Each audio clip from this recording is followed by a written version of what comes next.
Hi hello welcome to our channel. నేను మీ రైతు బిడ్డ స్వాతి బర్శెట్టి అగ్రికల్చర్. ఈరోజైతే పొలం కాడికి వచ్చిన రాక ఒక 3 days అవుతుంది. ఇది మొన్న నాటేసిన కదా, మిర్రు ఎంత మిర్రు గుంజినా కానీ ఇక చూడండి ఆ మిర్రుకి అయితే నీళ్ళు ఎక్కట్లేదు. మిర్రుకు నీళ్ళు ఎక్కకపోతే అసలు చాలా ఇబ్బంది అన్నమాట. చాలా అసలు ఏడుపు వస్తుంది, ఎందుకంటే అది ఎండిపోతుంది. అసలు ఆ బాధ తట్టుకోలేని బాధ. అప్పుడు ట్రాక్టర్ వాళ్ళ మీద కోపం వస్తుందిగా, దున్నిటైన మీద అసలు మామూలుగా కోపం రాదు. కానీ ఏం చేస్తాం, తప్పదు. అంత ఒక పూట సాయంత్రం కష్టపడి మిర్రు అంతా తీసి వేసిన, అయినా కానీ ఇంకా మిర్రు ఉంది. ఇంకా ఈరోజు అయితే నీళ్ళు పెడుతుంది అన్నమాట.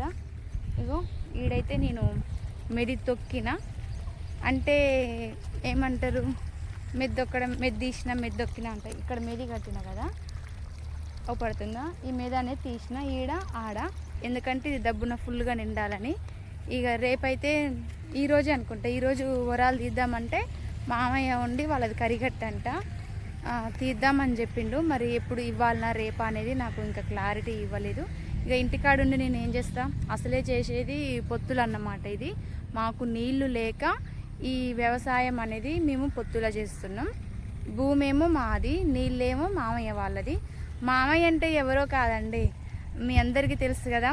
ఒకప్పుడు యూట్యూబ్ ఛానల్లో నాతో పాటు వచ్చింది కదా నిర్మలత్త, వాళ్ళే అన్నమాట. నిర్మలత్త మేమైతే భూమి పొత్తులో చేస్తున్నాం. వాళ్ళది నీళ్ళు, మాది భూమి. ఇక పెట్టుబడి మొత్తం సగం అన్నమాట. నీళ్ళు లేక ఈ విధంగా ఇవ్వాల్సి వస్తుంది. సగానికి చేస్తే అసలు ఏం మిగలదు, కానీ తప్పదన్నమాట. ఎందుకంటే నారు లేకపోతే చేయకపోదు, బీడే పెడదాం. నారైతే ముదిరిపోయింది. మొన్న 3వ తారీఖే నెల అన్నమాట. ఇది పెట్టేసరికి ఇంకా 4 రోజులు పడుతుంది. శుక్రవారం శనివారం అట్లా పడుతుంది. ముదిరిన నారు పెట్టుకోవాల్సి వస్తుంది. అదే నీళ్లు టయానుకుంటే మంచిగా నాటు. ఇప్పుడైతే నేను పైన ఎకరానికి అడిగిపోతున్నా, ఎందుకంటే కోక 3 రోజులు అయిందని చెప్పిన కదా, అసలు ఎట్టుంది ఏంది అనేది చూసి రావాలి. కలుపు మందు చల్లినాం కాబట్టి నిండా నీళ్ళు ఉండాలి, లేకపోతే వేస్ట్ అయిపోతుంది కలుపు మందు, పైసలు వృధా. నీళ్ళు ఉంటేనే కలుపు అనేది పుట్టనివ్వదు. మా నార అయితే అబ్బో నడవనీకే రావట్లేదు నాకు. అమ్మ, ఇది వచ్చేసి పక్కన మామయ్య వాళ్ళది. ఇక ఇక్కడ ఈ ఏరియా మొత్తం మా వాళ్ళే అన్నమాట, మా బర్శెట్టి సామ్రాజ్యం.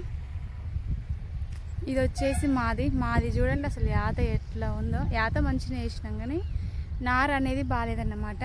నాదే తప్పు, ఎందుకంటే స్టార్టింగ్లో నీళ్ళు అనేది మాకు సరిపోలేదు. నీళ్ళు సరిపోక పిండి వేయలేదు నారుకు, ఎందుకంటే పిండి వేసినాం అనుకో నారు పెరుగుతుంది కదా, ఇక అందుకని మేము పిండి వేయలేదు.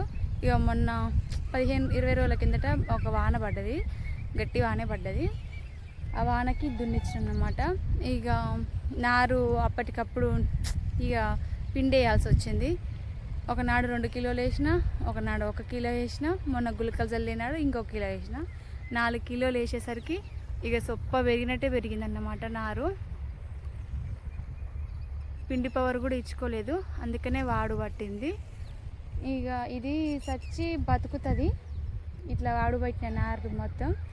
కానీ మరి మా నారు ఏం బతుకుతుందో నాకైతే తెలియదు. వేరే వాళ్ళకైతే సలహాలు ఇయ్యలేస్తాం, కానీ మన కాడికి వచ్చేసరికి గుండె ధైర్యం సరిపోదన్నమాట. అసలు ఏంది ఇట్లా అయిపోయింది, ఇప్పుడే స్టార్టింగ్లోనే ఇట్లా ఉంది, ముందు ముందు ఎట్లా ఉంటుందని ఒక చిన్న భయం అయితే ఉంటుంది. అక్కడైతే బోరు వస్తుంది. ఇక పోయి చూద్దాం పండి, నీళ్ళు ఉన్నాయా లోవా 4 మూలల చూడాలన్నమాట. మొత్తం కొంగలు దొక్కినాయి చూడండి ఎట్లా ఉందో. అవతలది డిపార్ట్మెంట్ మామయ్య వాళ్ళది, యువతలది మానస వాళ్ళది, ఇది మాది. 4 మూలలు పోయి తిరిగి వచ్చిన. నాటైతే అసలు ఏం బాగాలేదు, నాకు నచ్చలేదు. యాత దగ్గరికి వేసినాం కానీ మొత్తం కొంగలు దొక్కినవి. 10 కిలోల సంచులు కదా, 1-2 వేసేసరికి మొత్తం చెల్పలకే పోయిద్ది. ఇక యాసంగి మాత్రం కాలం అయితే ఒకవేళ నేను ఈ 10 కిలోల సంచులు పెట్టాను, ఎందుకంటే నారు సరిపోవట్లేదు. 1-2 కర్రలు పెడితే మొత్తం కొంగలు దొక్కేస్తున్నవి. మంచి 30 కిలోల సంచులు పోసుకున్నాం అనుకోండి, అవే సరిపోతుంది. నేనేమి ఇది అంటున్నా కానీ పైన ప్రభుత్వం ఏమో అసలే దొడ్డొడ్లు వద్దు, సన్న రకాలు పెట్టాలంటుండ్రు. ఇక నాటు వేసినాక 2 రోజులైనా ఖచ్చితంగా ఉండి కొంగల్ని కొట్టుకోవాలి. కొంగలు కొట్టుకుంటేనే మంచిగా ఉంటుంది. ఇప్పుడైతే నాకు పనికి లేట్ అవుతుంది. ఇక నేనైతే ఇంటికి పోయి ఓ ముద్ద అన్నం తినాలి. ఈరోజైతే కూర ఏం వండలేదు. నిన్న కాకరకాయ పులుసు పెట్టిన అదే ఉంది. ఇక నేనైతే పచ్చడి వేసుకొని పోతా. మీ అందరికీ ఒకటి చెప్తున్నా, ఏంటంటే ఎవరిని నా వాళ్ళని గుడ్డిగా నమ్మకండి.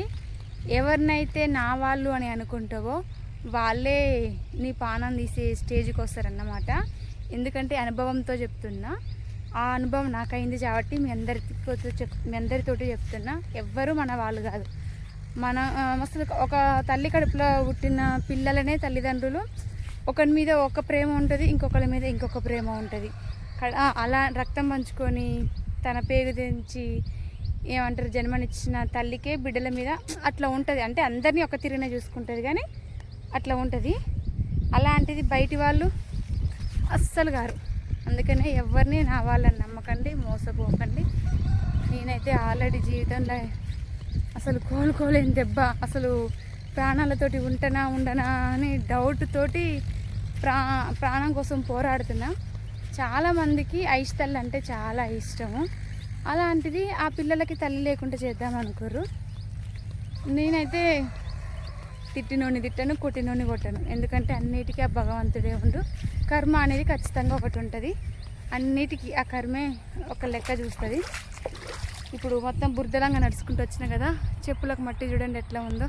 ఇవి అయితే మంచిగా తేటకు గడిగి ఇక ఒక ముద్ద తిని పోవాలి పనికి. అసలు ఈ మడి మొత్తం కోళ్ళకి అవుతుంది. ఆ గోడ మడి చూడండి ఎన్నికి నల్ల కోళ్ళు ఉన్నాయి అంటే అసలు మొత్తం తొక్కి తొంబర్లు ఆడుతున్నవి. ఇక ఈ మడి కోళ్ళకి రాసిచ్చినా అయిపోతుంది. పాపం అయ్యన్న తిని బతుకుతుంది. ఇక నేను చేత చేస్తే ఏముంది, వేస్ట్. అవి తినడమే సరిపోతుంది, నాకేం మిగలదు. అంత కోపం నాకు. ఎందుకంటే ఎదిగిన కోళ్ళని అమ్ముకోవాలి. అట్లా చిన్న చిన్న పిల్లలంటే అది వేరుంటుంది. కోళ్ళు ఎదిగినాక గుంపెడు ఉన్నాక మొత్తం పొలం తోమి మళ్ళీ ఈనాక ఒడ్లు తిని ఆగం చేస్తే ఎంత బాధ ఉంటుంది చెప్పండి. అసలు పొలాలు ఉన్న కాడ పెద్ద పెద్ద కోళ్ళని ఎమ్మటే తీసేసుకోవాలి, చిన్న చిన్న పిల్లలను ఉంచుకోవాలి. ఎదిగినట్టే అమ్ముకుంటేనే ఏమన్నా 4 గింజలు చేతికి వస్తాయి. లేకపోతే నాటు పెట్టిన కాంచి తోముతూ ఉంటుంది. ఆన్నో ఇన్నో కర్ర నిలబడి ఒడ్లు కాసినప్పుడు అవి ఏమంటారు పొడుచుక తింటుంది, పొట్టల్ని పొడుచుక తింటాయి, వడ్లని తింటుంది.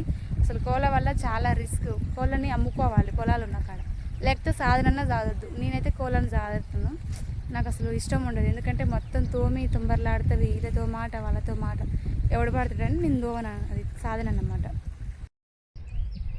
అసలు ఇంటికి పోదామన్నా పోపుది కావట్లేదు. పోయి అందరి పొలాలు వేసి వస్తున్నా. మా పొలం అయినట్టు నాటు పెట్టుకోవాలా అనిపిస్తుంది.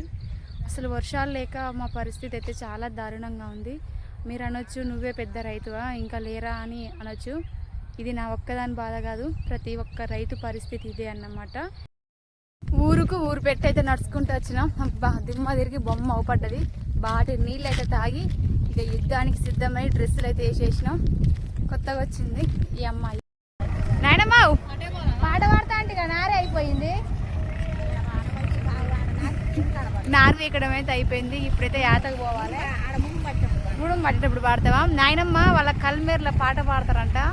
మనమేమో ఇక్కడాయ, వాళ్ళదేమో అక్కడాయ. మరి వాళ్ళ ఊర్లో పాటలు ఏ విధంగా ఉంటాయో ఇందని. ఇక నారు వీకడం అయిపోయింది. కరిగట్టు అయితే ఒక మడి చేసిరు. ట్రాక్టర్ అయితే వచ్చింది. ఎందుకంటే చేతులతో మోయడానికి ఇది సర్కార్ చెట్లు పడుతున్నాయి చూడండి. అక్కడికి పోవాలి. మనిషి వస్తుంది చూడండి, ఆడి తీసుకొని వెళ్ళాలన్నమాట. అందుకనే ట్రాక్టర్ మీద వేసుకొని తొక్కొని పోతారు. ఇక మంచి నీళ్ళు తాగుతారు మనోళ్ళు. ఇక నాకడ దూపు అవుతుంది. ఇది తాగి ఇక పోయి అయితే మునం పట్టాలి. నాటైతే అయిపోయింది. మధ్యాహ్నం నుంచి అసలు నాటు వేసినట్టే లేదు. Full jokes. ఏంటంటే ఈ అత్త కిందికి ఈ కూతురు ఆషాఢం ఆఫర్ ఏంటంటే అల్లుడు ఏంటిది అత్త వచ్చి ఆషాఢానికి అల్లుని తీసుకొని పోతుంది 11 ఏండ్లకు. గమ్మత్ అయింది. ఆషాఢం అల్లుడిని తీసుకోబోతున్న 11 సంవత్సరాల ఇంతవరకు మా అల్లుడిని చూడలేదు నేను. ఇది లాంగ్ వీడియోలో వస్తుంది, షార్ట్ కాదు. అబ్బా సూపర్ జోక్స్ అయిపోయినవి. ఇక మేమైతే ఇంటికి పోతున్నాం. మరో కొత్త వీడియోతో మీ ముందుకు వస్తాను. నేను మీ రైతు బిడ్డ Swathi Barshetti agriculture. Bye bye. Bye చెప్పురి. Bye bye.